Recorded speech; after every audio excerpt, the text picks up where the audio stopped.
ආලවන්ති කතාවට ආදරෙන් පිළිගන්නවා. අපි අද කතා කරන්න සූදානම් වෙන්නේ ආලවන්ති කතාව විකාශනය වුණේ නැත්තේ ඇයි කියලා වගේම ආලවන්ති එකේ ඉදිරියට විකාශනය වෙන්නේ මොන වගේ දේවල් ටිකක්ද කියලා.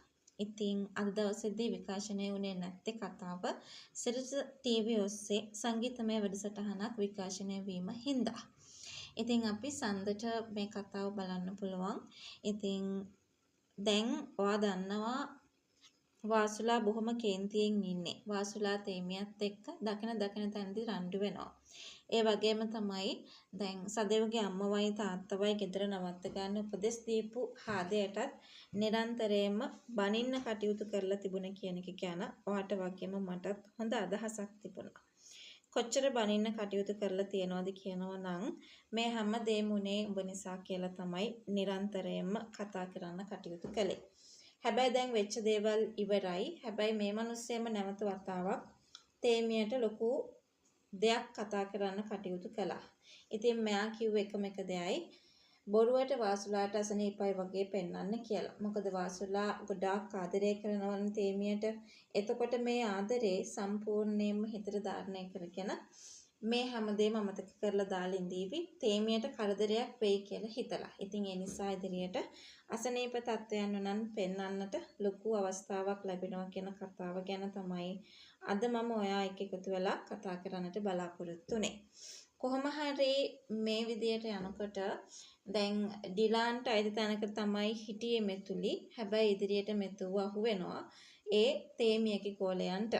අනිත් එක තමයි තේමිය මේ මැනික හංගගෙන ඉන්නව වෙන්න පුළුවන්. හැබැයි බොරු කලබලයක් මැවුව වෙන්න පුළුවන්.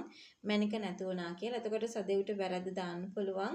ඊට පස්සේ දුවත් අයිති කරගෙන දුවව වෙන කාට හරි බඳලා දීලා මේ මැනිකත් අයිති කරගෙන කිසිම ප්‍රශ්නයක් නැතුව ඉන්න පුළුවන් කියන තැන තමයි තේමිය හිටියේ. හැබැයි තේමිය හිතපු හැම දෙයක්ම සම්පූර්ණ වැරදිලා තියෙනවා කියන කතාව අපි මේ වෙලාවේ කතා කරන්න අවස්ථාවක් හදාගෙන ඉන්නවා කියන කතාව තමයි මට ඔයත් එක්ක කතා කරන්න පුළුවන්කම ලැබුණේ. කොහොම හරි මෙතු දැන් අහු වුණාට පස්සේ එක් කරගෙන එනවා.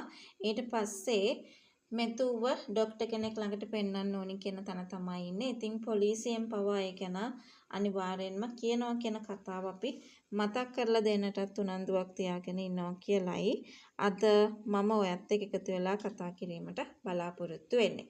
ඉතින් කොහොම වුණත් ඉදිරියට මෙතුලිව සහ සදෙව්ව එකතු කරන්න ඕනි කියන තැන මේ විදියට වාසුලා ඉඳීවි කියලා අපිට බලාපොරොත්තු වෙන්න පුළුවන් කියන කතාව ගැන තමයි අද මම ඔයා එක්ක කතා කරන්නේ. මොකද හේතුව තේමිය කරලා තියෙන වැරදිත් එක්ක මේ දරුවෝ එක්කෙනෙකුට ආදරය කරාට පස්සේ ඒගොල්ලෝ වෙන් කරන එක ඒ තරම් හොඳ දෙයක් නෙමෙයි කියන එක ගැන ගොඩාක් දුරට කතා කරන්න අවස්ථාවක් හදාගනිමි කියලයි මම මතක් කරන්න ඕනේ.